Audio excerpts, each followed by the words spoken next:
Got license, you saw it. I mean, I just want to fish, man. Oh, no, hell, you can't fish. You don't know how to fish. You don't even wear the right kind of clothes. You got damn stupid shoes on anyway. Where'd you get them ugly breeches? You asshole. Damn. Gango, how's everybody doing, man? Welcome back to Man Blue FC. My name is Nanda and we're about to jump into another reaction.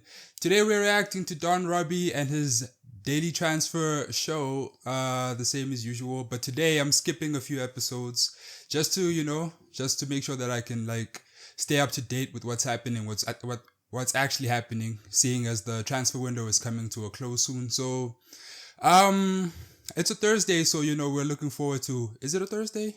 It's either a Thursday or a Friday, guys. My head is fried. But we're looking forward to another week in the Premier League, match week 3, and the big match this week is our Arsenal versus Liverpool match. So, we're playing Brighton on a Saturday, or I think on a Sunday, the same day. But you know what I mean.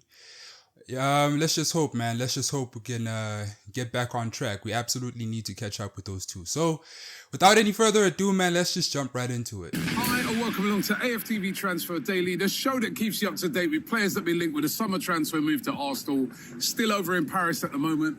Lovely to be out here, man. Just taking in some fresh air. Absolutely beautiful. And let me tell you something, right? As good as a time as I've been having over here, it was beautiful last night because I watched that Man United game. Manchester United versus Grimsby.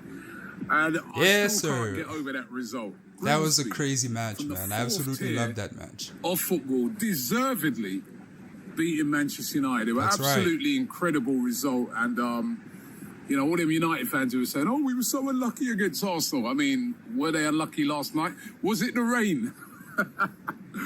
Nah, it was crazy. I mean, you can't forget that it was raining. Remember, we mustn't forget that it's been raining. So, and do you know what it did, right? It showed me the importance of getting your transfer business right. Right? Remember when Arsenal went out and they bought in David Raya, and we were all like, why? Yeah, I mean, we've got a good goalkeeper already, and that was with us having a good keeper. And they knew what they were doing then. And David Raya has been brilliant. And a keeper is so important. So important.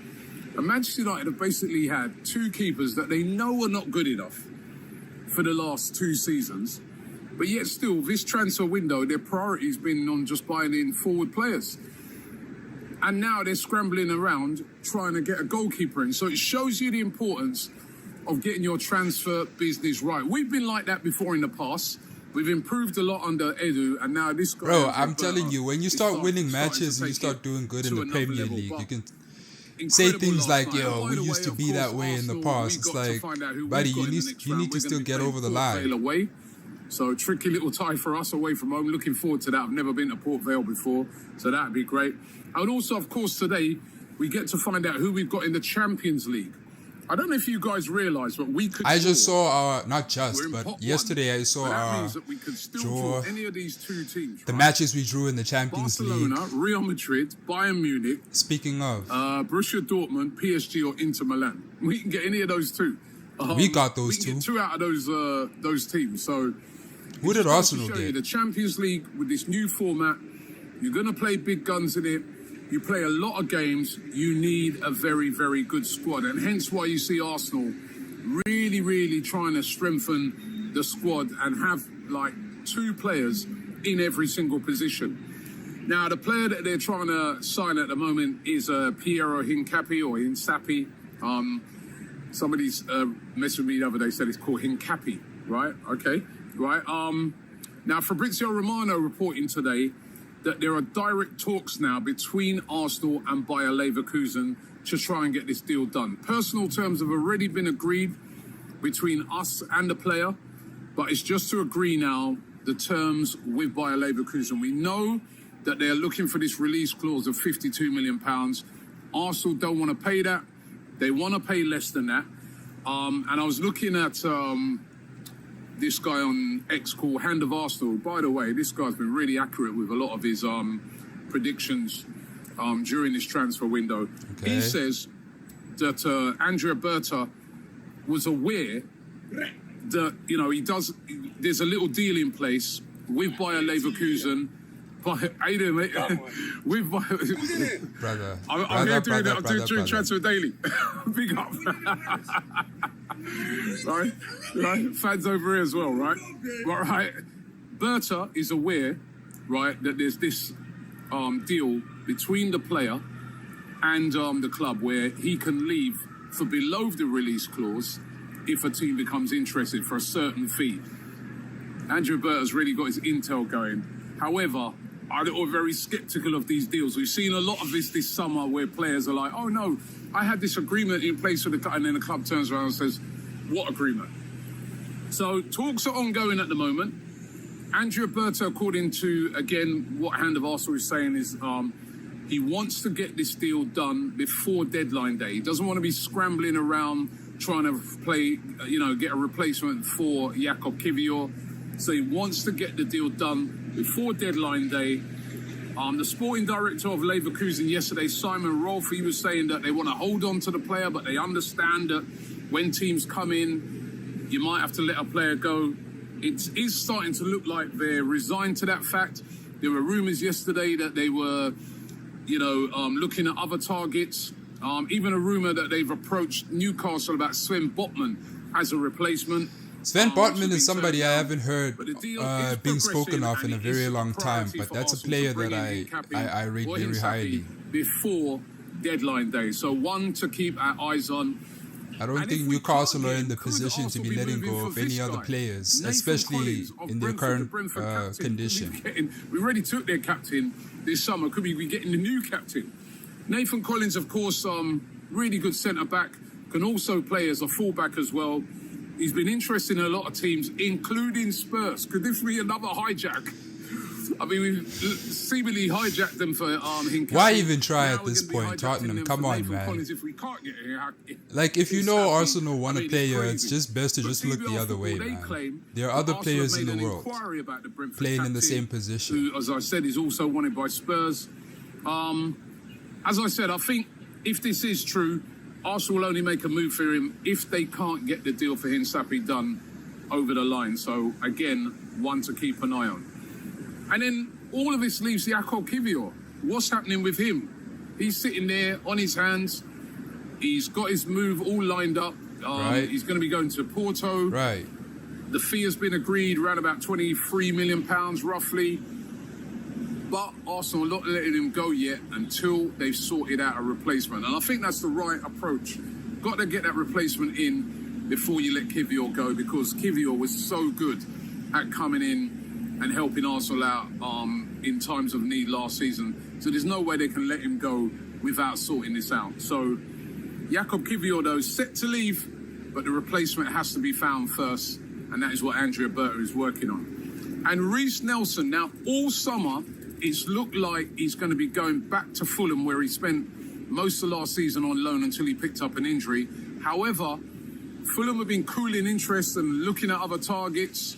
They seem to want this loan deal for him, another loan without an obligation, which Arsenal don't want to enter into. And now it looks like he could be on his way to Crystal Palace. Palace have to have offered around about £15 million for Reece Nelson. One to watch. Definitely looks like he's going to be leaving. But Palace said to have offered around about 15 million. Arsenal do want the cat. It does seem cheap for Reece Nelson. He's a very, very talented player. But Reece Nelson, heavily linked with a move away to Crystal Palace. And of course, we've just done business with Palace over Eze. So the two parties will be very willing to work together. So those are the rumours for today. I'll be back in the UK from tomorrow. Big up to everybody over here in Paris that I've met. As I said, Arsenal fans absolutely everywhere. It's been fantastic being here for the last couple of days. But coming back to the UK, transfer window closes Monday, 7 p.m. Who are Arsenal going to bring in? Big up Don Robbie, man. So that's what's been going on in the transfer market. I haven't been up to date with what's going on in the transfer market. I think a big part of it is the fact that we're not doing a lot, in these days leading up to the end, which is concerning, seeing as we haven't won our match at home against the team that shall not be mentioned. But anyway, you know what I mean? Lots of good takes there by Don Robbie. I think he said something that I wanted to bring up. Now it's just kind of like escaped my mind. I guess I'll just waffle on until I remember it. So we have the Champions League coming up. Oh yeah, that's exactly what I wanted to bring up. Our fixtures in the Champions League, guys. We drew Real Madrid and Borussia Dortmund. We can't seem to get away from Real Madrid, bro. If we play them in the group stages, which we will, I want to bet that we're gonna meet them again, you know, in the elimination rounds, like we always do. Like, how is it that we always draw this team? The other team that was of note that we're playing is Napoli, and of course that means we're gonna have a reunion with our fan favorite Kevin De Bruyne and our ex rival Scott McTominay. So that's gonna be very interesting. Like, I'm very excited for that one. As for the transfers themselves, the HINCAPIE deal, the last I heard about it was HINCAPIE actually prefers Arsenal, or made it clear that he prefers Arsenal over any other team, i.e. Tottenham Hotspur. And now Arsenal, I guess the ball is in their court. You know what people were like? I actually thought that the transfers would kind of like slow down. As in, like, I didn't think the transfer market would be this active leading up to the end. It shows how ignorant I am, because so much is going on, apparently. The Isak thing still hasn't been decided. Not that I know of. I know that Newcastle kind of bought somebody else from somewhere, Stuttgart, I heard. I don't know how good he is, but you know what I mean? He'll just have to do, I guess. I think that's a sign that they're lining up Isak for Liverpool, and maybe they're willing to accept like a lower fee other than that 150 that they demanded. Honestly, bro, if it was me, I would have taken the 110 plus add-ons, the initial deal. But you know what I mean? I guess Newcastle had other ideas, but obviously the relationship broke down, so you know what I mean? It kind of leaves room for compromise at this point. But anyway, guys, leave a like on the video, subscribe to the channel, leave a comment if you have to. I'm going to catch you guys on the next one, man. Peace out.